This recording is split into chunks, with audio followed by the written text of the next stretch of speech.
Hello and welcome to this upgrade video for Auger Autumn Sovereign, our partying witch from just a game ago, that has shown us that she can do some fun stuff, but like we were talking about in the video about the gameplay, we did see that our decks, all of them, need some more upgrades. So we discussed this and we chose to have $15 worth of upgrades to show you that it does not have to be expensive to build on your deck. So for today, what I will do is I will go over the old cards that I will take out, and I will go over the new cards that I will put in, and then sleeve them as I was going to do anyways. So first of all, let's just start and get right into the grid of it. We have Dearly Departed, which is a flavor win because we see Mikaeus the Lunarch in it, and the creature is great in this deck. He says, never forget our ancestors, they have not forgotten us. Well, we will forget these guys for now, because there are not a lot of ways to get this guy into the graveyard, and then it's really clunky to have it. It's a 5/5 with flying, which is okay, of course, to get in to your opponents, but not the greatest, and your humans enter with a +1 counter for all of that trouble. That's not the best way to do this. So because this is 6 mana, I wanted to look for a card that is a finisher for humans, and that would be Kindred Summon. So what it says is you get to choose a creature type. Humans reveal cards from the top of your library until you reveal X creature cards of the chosen type, where X is the number of creatures, not non-token creatures, you control of that type. Put those cards onto the battlefield, then shuffle the rest of the revealed cards into your library. So as I will show you soon, there will be ways in which we will get a lot of humans out of on the battlefield, and these will be tokens a lot of times, and we can probably get all of our deck into the battlefield. So that's a way better finisher in my book. So Curse of Conformity, we have not seen this in the game I showed you, but I have played with it a few more times. And the thing with this card is it enchants someone, and then all of their creatures lose their abilities, but they are 3/3s, and this backfires so often that it's honestly not the best. If your opponent cannot remove it and they are focused on abilities from creatures, then it's amazing, but it's selective, and in some games you do not really get to use it. And for that we have the surprisingly cheap Mentor of the Meek. So why is this card great? Well, we have humans, and humans often are smaller than 2 power, and that means that with almost every creature, like Lenore, she has 0 power, we put into the battlefield whenever they enter, so we don't have to cast them. It only costs us 1 mana to draw a card, and we need some card draw in this deck, as we will be making a lot of mana. I also think it's funny that this Mentor of the Meek is very Innistradian, with his in these halls there's no pass or fail. Your true test comes with the first full moon. So fighting against the werewolves is something that we are doing as the witches of Innistrad, so this fits greatly as flavor as well, and it's a great card. Somberweld Beastmaster was really good if you could play it. You get all of your Coven enabled in one creature, but it's 7 mana, and you almost never want to get to 7 mana and not instantly finish the game. So we take this out. Instead, we have for 5 mana this beautiful alternate art version of Maya Bretagard Protector, and she is not from Innistrad, she is from Kaldheim, but that's a great set and it deserves more love, so I love to put these in. So what she does is she gives all of your other creatures +1/+1, does not synergize with Coven per se, but does with all of your creatures that you want to have.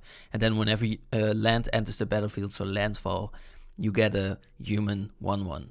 So we want a lot of human tokens, and Maya Bretagard Protector gives us exactly that. So that is why I love this card in this deck. In the same vein as Somberwald Beastmaster, we have Bastion Menace, which gives you Coven at once. And it's flavorful that it's in nature, sure, but it's not a good card for 5 mana. And what we will get back is another Kaldheim card from Bradagard as well, where we see the battle for Bradagard, which says create a human. Well, we want that. We create an elf. We don't necessarily want that, but then choose any number of artifact and or creature tokens which we love the most, with different names, and for each of them you create a token that's a copy of it. So not the greatest, but I think it's better as it's way earlier, and as we will see, we still have a lot of different kinds of tokens that we want to duplicate, and that would make for a great value card.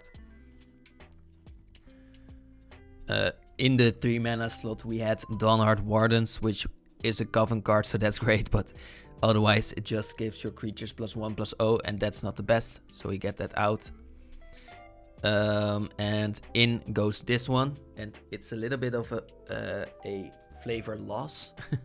Sereth, the Viper's Fang, is Lenore's enemy in her main story.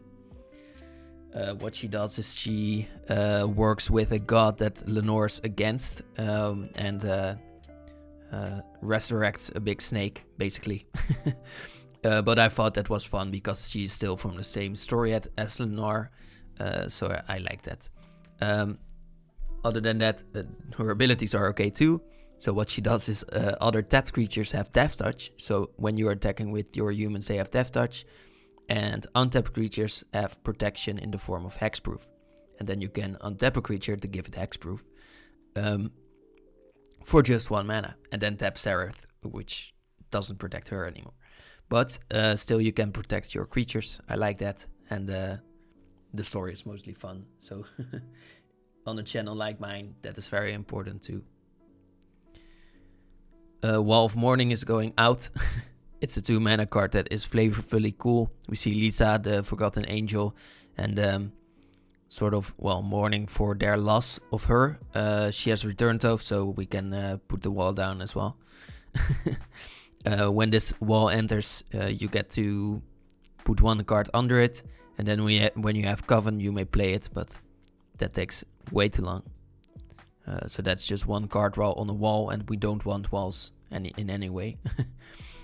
Auger of Autumn is my most expensive card that I will be putting into the deck. I think it will do a lot. It's a human. It's just 3 mana. And then you may look at the top card of your library anytime. And you may always play lands from the top of your library. So that's already great. It ramps us. So that's what we want. And then when you have Coven. So she is a witch from Innistrad and she has Coven. So that's great too. But when you have it, you may play creature spells from the top of your library too. So giving you a lot of card draw. And that, like I said, is something that we will need to get out of everything out of our deck. Tostani Summoner, same thing. A lot of tokens, which we do like I said, but just 7 mana, that's way too much. And then in goes another flavor loss, sort of, but she was also in the story of Lenore, so I really wanted to include her as well. Catilda Dawnhard Prime is the previous leader of the Dawnhard Coven. Right now, Lenore isn't necessarily that new leader, but she is a good replacement for Catilda. What's wrong with Catilda then? Well, she has been working with a demon, and well, we don't really like that here. She does have protection from werewolves because of it. Not really a relevant line of text, but what is relevant is that your humans may tap for mana in any of their colors. And then you can, for 6 mana, which you will easily get when Catilda is on the battlefield, put a +1 counter on each creature you control, which we like because we will have a lot of creatures. She says the angels have abandoned us. Well, maybe because you have sided with the demon right now. They have not really abandoned them either. It's more that they were corrupted, but the people of Innistrad don't know that, so I think that's really interesting. Biogenic upgrade is 6 mana, way too high. Gives you a lot of doubling of counters, which is great, but otherwise it's a win more card, and I don't really like those. Hopeful Initiate is a 1 mana human warlock though, just 1 mana, and what they do is they have training, so they can get +1 counters on themselves, but more importantly, we are planning to put a lot of counters on them, and then we can destroy artifacts and enchantments, which is not always relevant, but I like this one as it's also really cheap, but it can be repetitive removal, so that's a lot of value. Really going for that here, and it's also a flavor win that they are from the Crimson Vow set. Enduring Skill Lord, another case of a 6 mana creature that can be really strong but is not a finisher, and we need that. And Hamsa is such a guy. It says 6 mana as well. I've just explained that I'm a little bit against that, but Hamsa gets cheaper for every creature you control with a +1 counter on it. So as we are planning, we haven't seen those cards yet, but we are planning to get a lot of humans onto the battlefield and give them +1 counters. I am planning to have Hamsa only cost 2 mana. Then creature spells you cast cost 1 less to cast as well for the same creatures with +1 counters on them.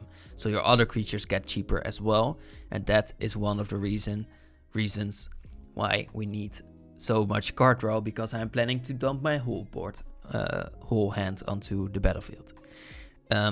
Also, I have chosen to do more creatures than instants and sorceries, and focus a little bit on the creature focused decking as well.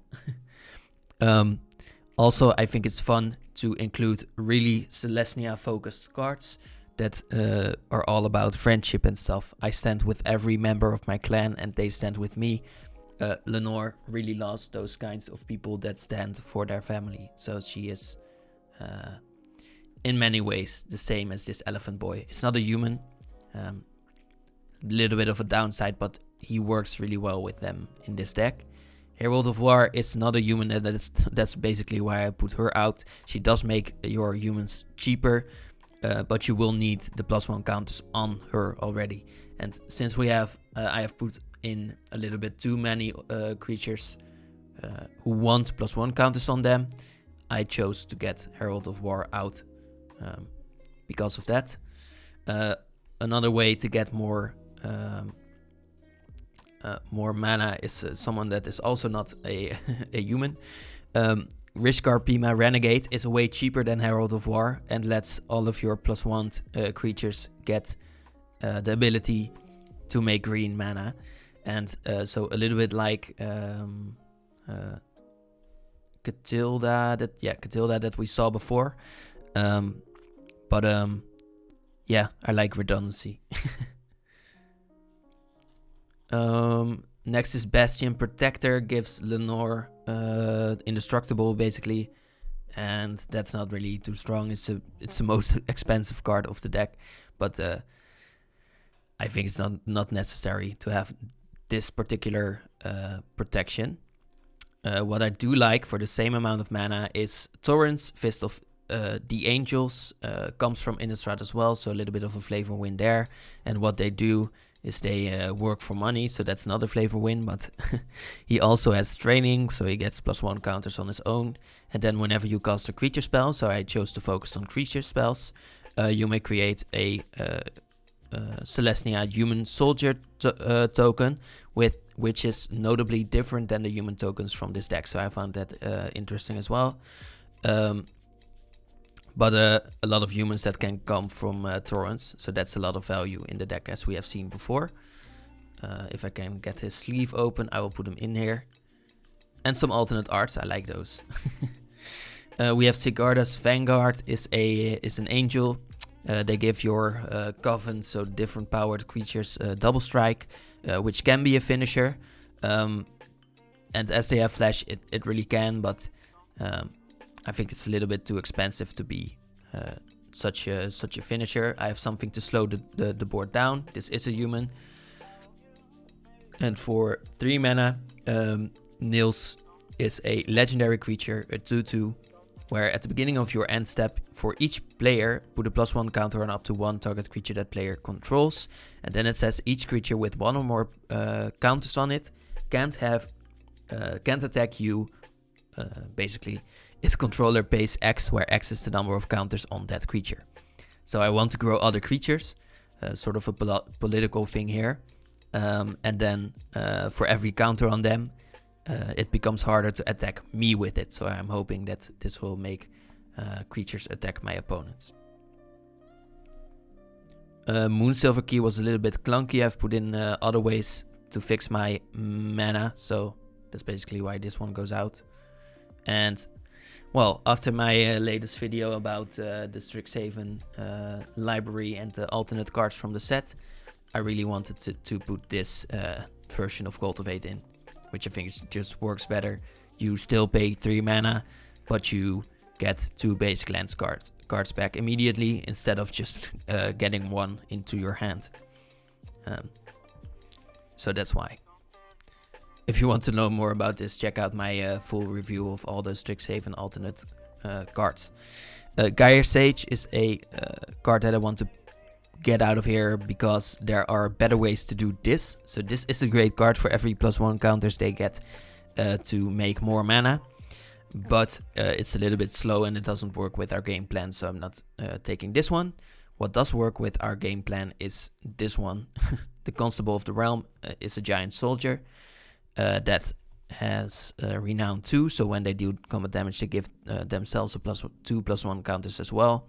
And when they do put +1 counters on it, I'm an exile up to 1 target non-land permanent until it leaves the battlefield. So I think that's really good. You can use it to protect your own creatures by exiling them under the Constable, or you can exile other creatures from your opponents for the meanwhile. So you have to think about this because they will come back eventually, probably. But this is a nice temporary solution that can, on its own, slug down the board really well. So I really like that. Then we have Juniper Order Ranger, is a 5 mana human knight that has, that is a 2/4, and whenever a creature enters, that creature gets a +1, and Juniper gets a +1 as well. This can grow really big, but for 5 mana, I don't really think it's such a game changer right there. It's a grow more, so I want my grow more cards to be around 3 or 4 mana. I think for that price, I would rather have a 6 mana enchantment that gives all my +1 countered creatures the ability to become a 4/4 and to have flying. So I think this is a great finisher. They become angels as well. Ruinous Intrusion, as we have included some other artifact and enchantment hate before, I think this is redundant. +1 counters, yes, but it only works sometimes. In our previous game, well, a little bit of a spoiler, but we had the Sunbird's Invocation to destroy with this one. That gave us 8 +1 counters, but most of the time you want to destroy like 3 mana artifacts, and then it's really not worth it to have this. Instead, I like more ramp. So I chose to put in Rampant Growth because it's good ramp, basically. And cheap. In $15, you can really put in a nice ramp package. Heron's Grace Champion gives your humans lifelink and a little bit of strength all of a sudden. But I think it's better to make more humans. So this can give you 2 humans for 2 mana and then 2 more for 5 mana. So for 7 mana you get 4. But it's a nice way to get humans out early, and we really want that. Riders of Coven is a card that gives your humans protection from 1 creature type. Yeah, this is easier to get in a little bit with it, but not planning to play against tribal too much. I think it's better to have this, where you get 15 human tokens over the course of first 5 and then 9 mana. 12, then 9 mana. So increasing devotion is great and flavorful as well. Angel of Glory Rise is a 7 mana, so again, way too expensive. Angel that gives you all your humans back. Of course, this can give you a lot of value, but it's way too expensive to me. I would rather have the first Aron games, where I get a human token, put 3 counters on 1 creature, and then try to draw 2 cards and then get a gold token on top. Mostly the drawing of cards and the token and the counters all have synergy with my game plan. So I like this as a cheap value card. Elite Scale Guard was good. It lets you tap creatures, which I mostly like, when you attack with a +1 countered creature. But I think this is way more value. Whenever a non-token creature you control dies, you may investigate, so you may sacrifice a clue to draw a card later. And then when you sacrifice a clue, you may put a 1/1 token back, so it isn't infinite or anything, but well, it gives you something back for all the creatures that die. And as we are going to see people upgrade with board wipes, probably, I did as well, it's nice to have some recursion back for it. Then we have Inspiring Call. It's a draw a card for each creature you control with a +1 counter on it. Those creatures gain indestructible until end of turn. Yeah, that works, but you do need all of your creatures on the battlefield, and it's too conditional for that. So that is my game plan, but I think there are better ways to draw cards, and we have seen those already as well. I see that I've done something bad, by the way, but I will try to fix it while we're on it. So what I've put in here is this this weirder version of Commander Sphere. Well, it's just a great card for 3 mana. It ramps you, and then later you can very easily get a card when you sacrifice this one. I had the idea to put in another card, and I don't see it here, but I know a deck that has it in it as well. So I will get that. Here we go. Okay.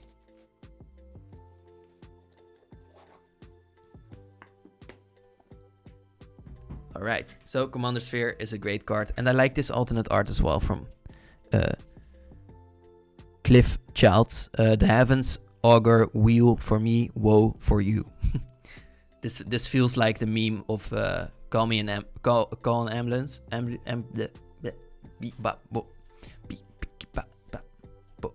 This happens on stream always as well, so if you want to hear me beatbox randomly because I can't speak, then go watch those as well. Last but not least, I am getting out Verdurous Gearhulk, which is cool. We got it onto the battlefield for free because of Michael in the previous game. But yeah, it's a lot of +1 counts, which I like, but it's a construct, so that's why I am getting this out. And I really like Dusk to Dawn in this deck because it destroys all creatures with power 3 or greater, which I don't intend to have on the battlefield right then. But also the Dawn, so it goes into your graveyard, then you can cast this and exile the card. You may return all creature cards with power 2 or less from your graveyard to your hand. So another reason why I'm getting out Verdurous Gearhulk is because I want to have really small creatures because of Mentor of the Meek and for example Auger of the Wilds, and for example this Dawn part of Dusk to Dawn. So really focusing on the synergy over just clunky big stuff, and hoping this will be a fun change to the deck. We will of course play a game with this with our upgraded decks. I have shared my deck list first, so that is a little bit of an advantage for the other guys. When they are building their decks, they can build around this. But I think that's fine. I will try to win anyways. And for now, thank you for watching. I hope you have some inspiration if you have been planning to play Lenore for yourself. And otherwise, I hope you will check out the game that we will be playing soon with our upgraded decks. And otherwise, in any case, thank you for watching and have a nice day. Bye.